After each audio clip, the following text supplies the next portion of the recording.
We bring this question to the text. How should discrepancies with gospel details, like the multiple linen cloths in John, be reconciled with the shroud as a primary burial cloth or face cloth companion? The text answers through convergent multiplicity. We begin with the lead verse, Job chapter 2, verse 11. Now when Job's 3 friends heard of all this badness that was come upon him, they came everyone from his own place. This is an architectural key. 3 friends, each arriving from his own distinct place, drawn together by one shared event. They do not contradict. They converge. This is the model for the burial cloths. Face cloth and body wrappings are complementary witnesses, arriving from their own places to testify to one event. The scriptures establish the event and its appointed timing. Matthew chapter 20, verse 19 declares he will be delivered to the Gentiles to be scourged and crucified, and on the 3rd day he will rise again. The scourging produces the blood that stains the cloths, and the rising on the 3rd day leaves them behind. This is the event to which the cloths converge as witnesses. Genesis chapter 42, verse 18 deepens this frame. Joseph said to them on the 3rd day, "Do this and live, for it is Elohim I fear." 3rd day is the appointed season when death yields to life, and the cloths remain. The draw constructs a sustained pattern of multiple objects, each with its own origin and purpose, joined in a single consecrated act. Consider Numbers chapter 16, verse 38. The fire holders from these sinners who have violated covenant at the expense of their own lives, let them fashion beaten-out plates as an overlay of the altar because they presented them before WH. Therefore they are consecrated, and they will be a remembrance for the children of Israel. Multiple fire holders are beaten into plates for one altar overlay, the many becoming one consecrated memorial. This is reconciliation in miniature. The face cloth and body wrappings are not a contradiction, but a convergence, multiple cloths becoming one testimony of remembrance. We see this pattern in the sanctuary itself. 1 Kings chapter 7, verse 42 describes 400 pomegranates for the 2 networks, even 2 rows of pomegranates for one network, to cover the 2 bowls of the capitals that were upon the pillars. 2 networks, 2 coverings, 1 structure. The face cloth and body wrapping are 2 coverings over one body, serving one sacred purpose. 1 Chronicles chapter 26, verse 27 tells us that out of the spoils won in battles did they consecrate to maintain the temple of WH. Burial cloths are spoils from the ultimate conflict, consecrated as testimony. Deuteronomy chapter 10, verse 5 shows Moses putting the tablets into the ark that he had fashioned, and there they are as WH commanded him. Objects placed within a container remain. Body was placed within the cloths. When the body departed, the cloths remained, just as the tablets remained in the ark, testifying to what was held within. Exodus chapter 33, verse 11 reminds us that WH spoke to Moses face to face as a man speaks to his friend. The face cloth covers the face, and the burial cloth bears the image of the face.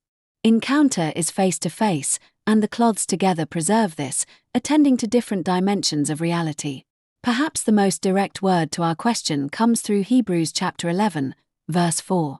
By faith Abel offered to Elohim a more excellent consecrated sacrifice than Cain, by which he obtained witness that he was covenant faithful, Elohim testifying of his gifts, and by it he being dead still speaks. The pattern is exact. The one who has died still speaks through what he left behind. The burial cloths, left in the empty tomb, are physical objects that continue to speak after the body departs. Deuteronomy chapter 2, verse 12 notes that the children of Esau succeeded them and lived in their place. One departs, another occupies the place. The body departs, and the cloths remain. They are testimony of absence. Isaiah chapter 8, verse 18 names this function directly. Observe, I and the descendants who WH has given me are for signs and for portents in Israel from WH of hosts that lives in Mount Zion. The cloths are signs and portents. They witness to where the living word lay. Isaiah chapter 9, verse 6 identifies the one whose cloths these are. For to us a boy is born, to us a son is consecrated, and the government will be upon his shoulder, and his name will be called Wonderful, Counselor, the Mighty Elohim, the Age-Lasting Father, the Prince of Peace. The Gospel of John itself provides the context for this recognition. Matthew chapter 14, Verse 10 records that he sent and beheaded John in the prison, establishing the pattern of burial where the body is taken and wrapped. But John chapter 21, verses 12 and 13 shows the post-resurrection recognition. Knowing that it was WH, Joshua then came and took the bread and gave to them, and the fish too. The Gospel of John is deeply concerned with seeing and believing. The cloths seen in the empty tomb serve as instruments of recognition. Lamentations chapter 3, verse 2 laments, "He has led me, and brought me into darkness, but not into light." The tomb is darkness. But John chapter 8, verse 12 declares, "I am the light of the cosmos, they that follow me will not walk in darkness, but will have the light of life."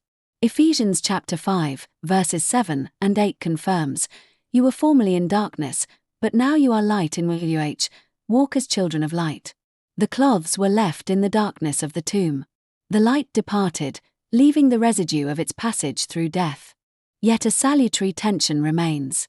2 Kings chapter 18, verse 4 records that Hezekiah broke in pieces the bronze serpent that Moses had fashioned, because in those days the children of Israel burnt priestly incense to it, and he called it Nehushtan, a piece of brass. An object preserved as testimony had become an object of worship. 1 Samuel chapter 15, verse 19 sounds the same caution. "Why then did you not obey the voice of WH, but did fly upon the spoil?" The burial cloths must remain testimony, not idols, pointing beyond themselves. This tension refines our understanding. The mathematical verdict directs us clearly. The guided draw yields a lean yes, probably affirmative. The probability of yes equals 98.7%, no equals 1.1%, unresolved equals 0.2%. This is a strong anomaly, all gates passing. The Dominion triad converges at 5.85 sigma, a discovery level of significance. The polarity leans toward covenantal favor. The guided draw E-value and the triple convergence standard confirm that every channel of convergence is firing, favoring complementary witness over contradiction.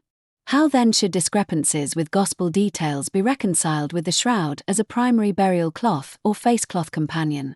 The text answers through convergent multiplicity. The face cloth comes from the moment of death, bearing the blood of the immediate aftermath.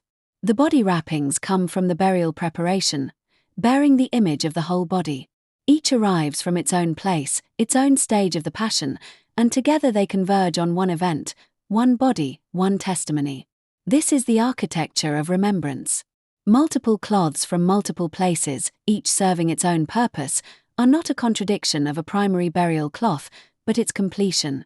They are companions, everyone from his own place, converging on the one who was scourged, crucified, and who on the third day rose again, leaving behind cloths that, being dead, still speak. They are not the light, but where the light lay, and seeing them, the disciples believed. The verses drawn in this Shield 17.12 session were Job chapter 2, verse 11, Matthew chapter 20, verse 19, Enoch chapter 72, verse 20, Numbers chapter 16, verse 38, Enoch chapter 83, verse 9, Jeremiah chapter 28, verse 16. This concludes today's interpretation under the Shield Protocol.